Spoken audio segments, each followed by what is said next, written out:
up, guys? Welcome to my channel. My name is Stephanie. I am a certified herpetologist and exotic pet keeper. You're watching Newlightpets. So it's been a minute since my last video, so today I was hoping to do something a little bit fun.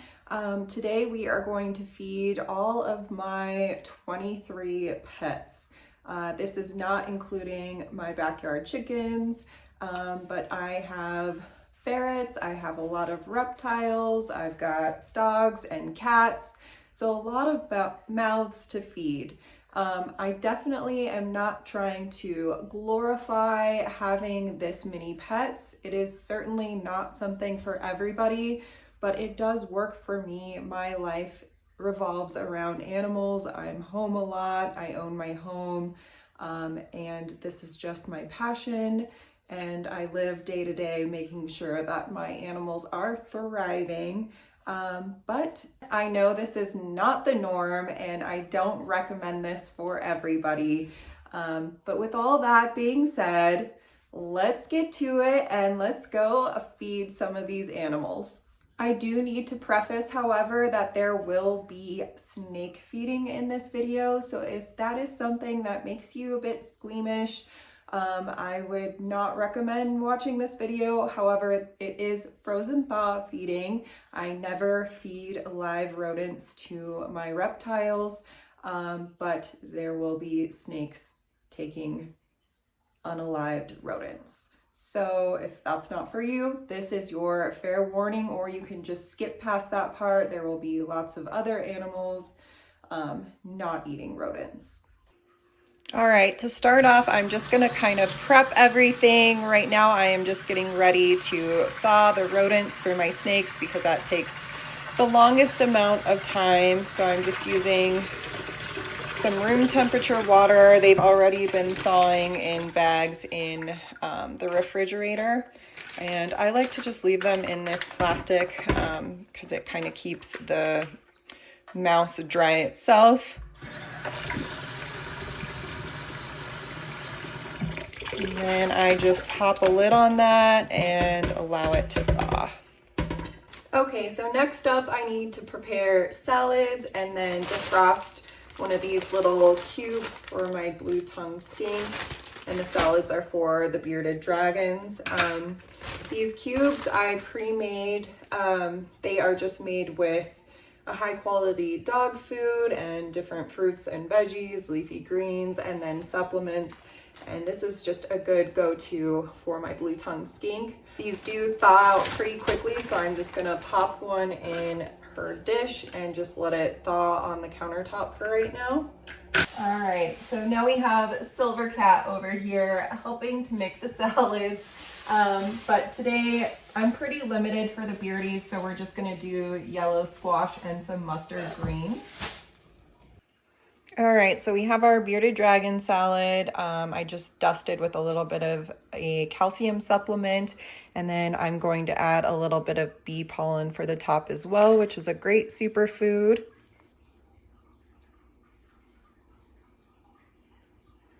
And there we have a bearded dragon salad. Okay, so next up I am going to be preparing food for my ferrets. They are raw fed, and I've been using this Viva brand raw food for dogs and cats. I get the pure for cats for my ferrets. As you can see, their ingredients are awesome. It has the secreting organs, it's made with bone and muscle meat, so it does meet all the requirements for ferrets. They need 80% muscle meat, 10% secreting organ, and 10% bone. So this has just been great for them, and I like to switch it up with different prey. I also am transitioning my dogs and cats to raw as well, so right now I'm just topping a little bit of this on their kibble to start and transition them. But if you guys are interested in trying this as well, I'm also an affiliate, so I will link a code in the description and you guys can get 20% off your first order.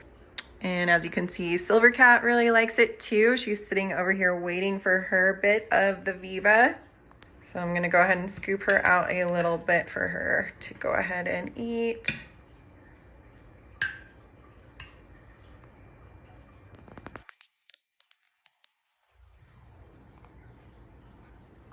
So my other two cats have been really picky about transitioning to raw, but Silver is doing an awesome job, having no problem whatsoever.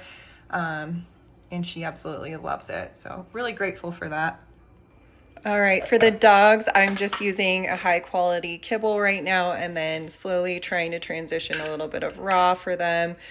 So I'm just doing a little bit of a topper of the Viva Raw right now. And then I like to use a little bit of salmon oil for my dogs as well. And just like that, Wiggles has his meal. Does that go, buddy? And Henry here will be getting the same thing. And then Kion is another one of my cats. So he is having a really hard time with the raw. So we're just doing wet food and trying to add a little bit of raw right now, but he doesn't love it. So he's not taking to it as good as Silver is. All right, so ferrets are ready to go. They are so hungry. Go ahead and swap out their old dish and give them the new plate.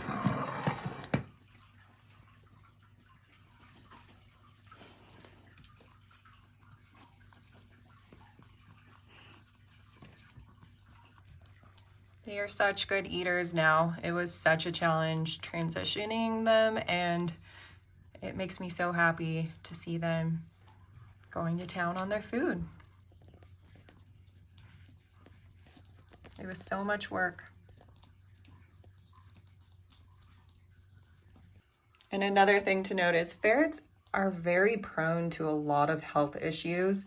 So transitioning them to the raw really helps them have a better chance at not being sick later in life. But a raw diet is a very, very complex thing. So just make sure you're doing a lot of research beforehand. It's not as simple as just giving a chunk of raw chicken to your ferret. It's a lot more complex than that. All right, so now we are gonna deliver some bearded dragon food. I think they are definitely ready to eat.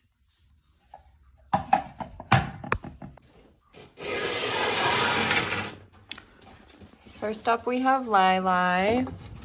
She is ready for her salad. She's such a good eater.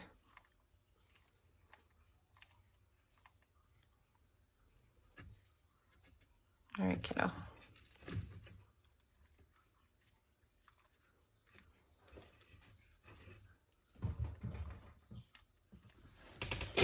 right, next we have Clementine, who is hiding back there. Oh, try and focus that. There we go. So I'm just gonna deliver her food. She definitely sees it, so she'll come get that. Clementine is also a really good eater. I'm so fortunate to have bearded dragons that just devour their salads. Now we've got Ozzy, my blue-tongued skink, enjoying her little food cube there.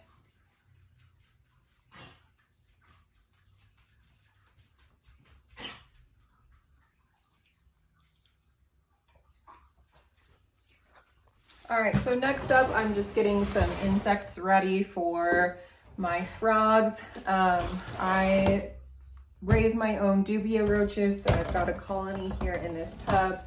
And I have been gut loading them, and I'm just gonna throw some of them in a cup here and dust them with calcium and get them ready to feed my frogs.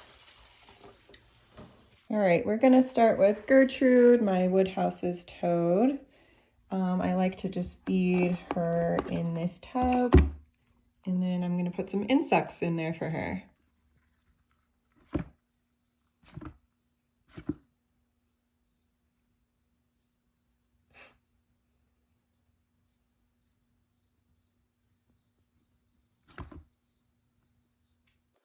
All right, so I'm gonna do the same thing with Gravy here, my pixie frog. Just put him in this tub and let him go to town.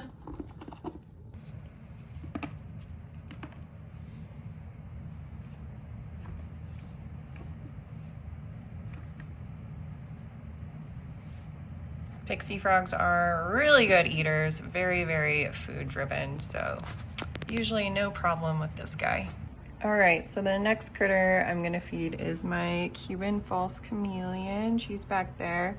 And I'm just going to be offering her a dubia roach.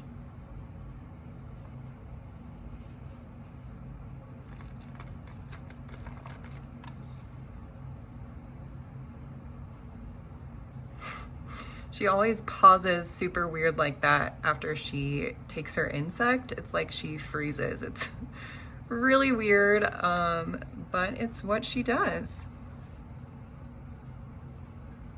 Is that good? She's so cute. I love her so much.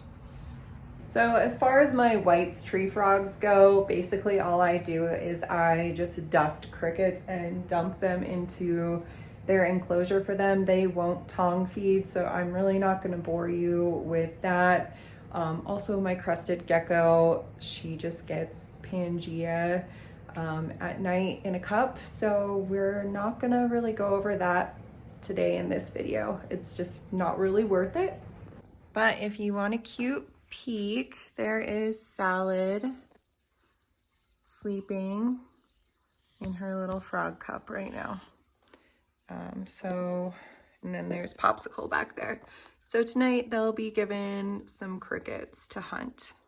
All right, guys, so all we have left now is to feed the snakes. So this is your fair warning. If you don't want to watch the snake part, then just go ahead and bypass the rest of this video because all we have left are the snakes. So let's get to it.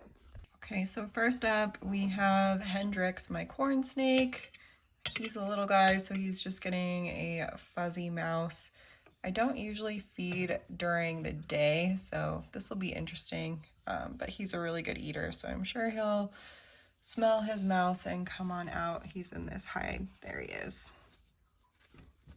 And off he goes with his mouse. He is the best eater. Corn snakes are amazing. They're usually no problem at all to feed. All right, next we have my boa. I just woke him up. I think he's gonna be able to eat though.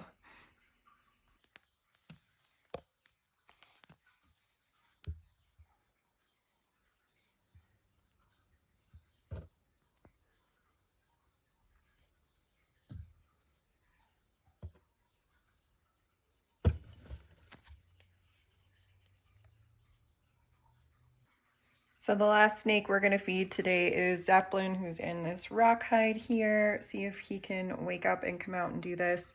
Like I said, I usually feed at night. And then my other ball python, Maynard, is in blue. So I will not be feeding him today because he will definitely not accept the rat. Let's see if we can get this smell going. Usually Zeppelin's a really good eater. So I feel like he'll probably wake up and come eat this rat.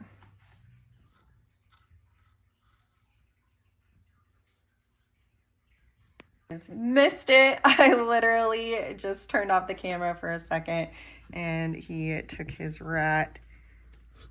As you can see, he's in there with it. So, good job, Zeppelin. Sorry, guys. All right, you guys, well, that's all I've got for today with our feeding video. Thank you so much for joining Lila and I, who's, I think, trying to attack my earring right now.